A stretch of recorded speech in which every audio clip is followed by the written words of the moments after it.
Hi, I'm Craig with ApplianceVideo.com. Today, we'll be taking a look at the encoder assembly on this Whirlpool top-load washing machine.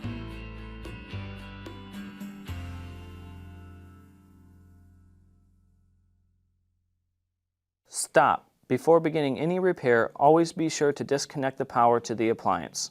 It is also recommended to test the outlet for the proper voltage. Remember to also turn off the water. The main reason why you'd be replacing your encoder assembly is if some of the selector buttons do not work. Now, click on the link below to view this repair video. ApplianceVideo.com guides you step by step, giving you the confidence to avoid recalls and callbacks, also saving time on repairs. Whether you're up against an uncommon repair or the latest appliance on the market, our videos have been created with you in mind. Our growing library of videos have been produced using our factory-certified technicians who have extensive infield experience over the past 30 years.